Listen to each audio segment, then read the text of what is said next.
Saudari-saudara terkasih, berjumpa lagi dengan saya Vidi dalam renungan pagi harian.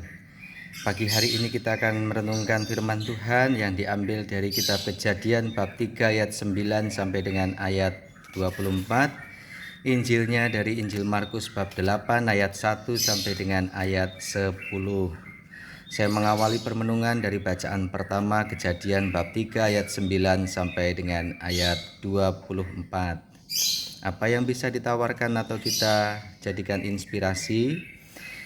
Bacaan pertama bicara mengenai kisah manusia yang berdosa dan dampak efek akibat yang ditimbulkannya.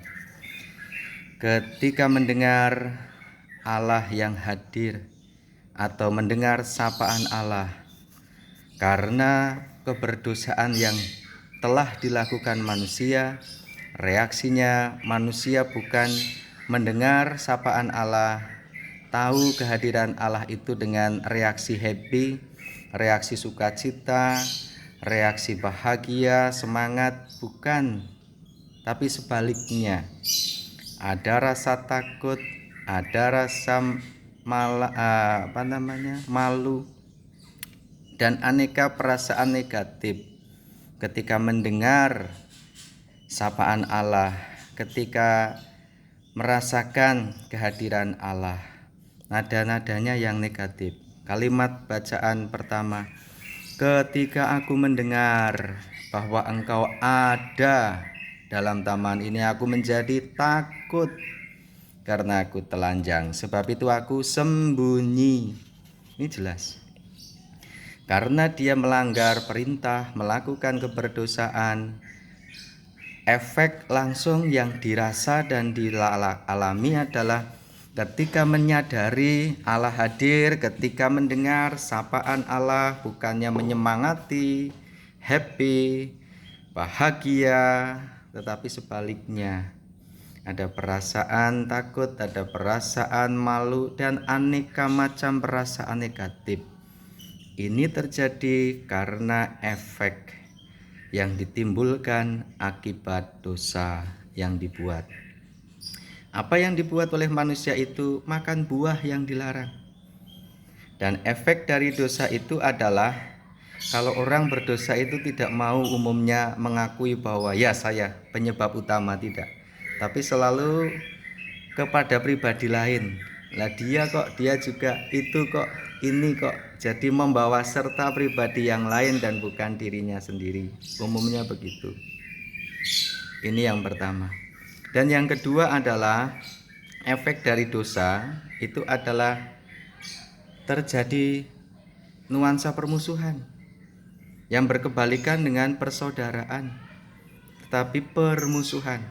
Allah mengatakan, aku akan mengadakan permusuhan antara keturunanmu dengan keturunannya. Keturunanmu akan meremukkan kepalamu dan keturunanmu akan meremukkan kepala tumit dari perempuan itu. Terjadi permusuhan. Kalau kita melakukan pelanggaran, keberdosaan, akan menimbulkan bukan damai, tetapi sebaliknya. Ini efek dari dosa. Efek yang lain lagi adalah segala sesuatu tidak berjalan dengan semestinya, tidak berjalan dengan lancar, mulus, sebagaimana mestinya. Ini dikatakan dalam bacaan pertama, engkau akan mengandung dan melahirkan dengan susah payah, kesakitan, tapi engkau akan birahi pada suamimu. Ini dikatakan Tuhan loh, dalam bacaan pertama hari ini. Lalu engkau harus bersusah payah, berpeluh, berkeringat untuk bisa makan, minum, hidup, bekerja keras.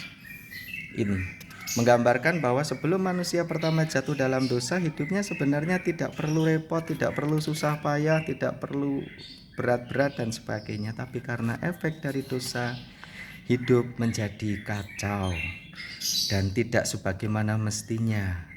Dan harus ada usaha ini, harus usaha itu, melakukan ini dan melakukan itu. Ini yang pertama. Dosa atau tindakan kesalahan juga pada akhirnya akan merembet, bukan dilakukan oleh dirinya sendiri, tetapi pada waktunya, saatnya akan merembet kepada pribadi lain. Ini yang dilakukan oleh orang-orang manusia pertama dalam dosa.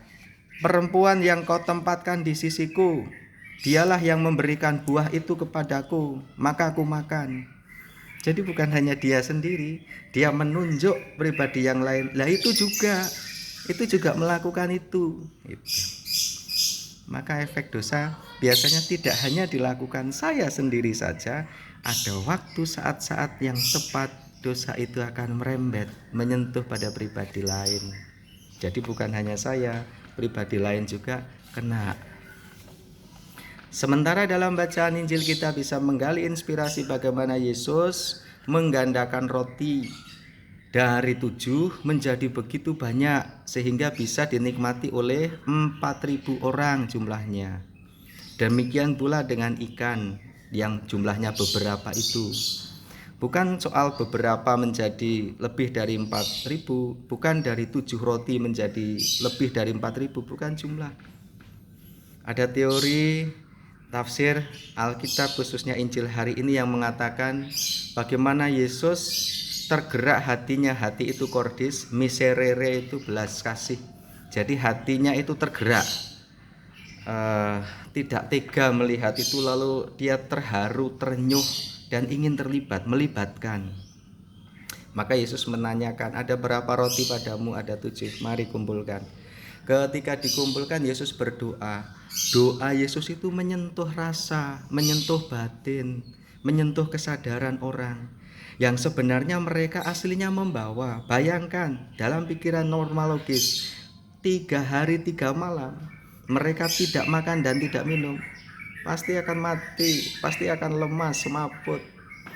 Maka mereka sebenarnya membawa, tapi hanya khawatir, takut kalau dibagi ke orang lain tidak kurang. Ketakutan, kekhawatiran inilah yang menjadi masalah. Maka ketika Yesus mendoakan yang hanya 7 roti itu, hati mereka tergerak, pikiran mereka terkena, kena singgung, terkena. Akhirnya mereka mengeluarkan bekal mereka masing-masing. Dan Yesus mengajak, mari dikumpulkan. Dan akhirnya dibagikan, bukannya kurang, bahkan lebih dari cukup. Sisa bakul dikumpulkan ada 7 bakul. Maka doa Yesus itu yang mampu menggerakkan kesadaran orang lain.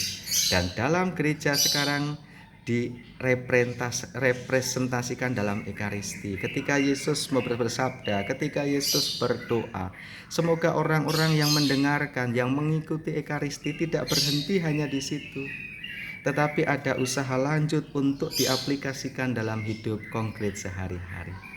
Tuhan memberkati Anda dan saya, berkah dalam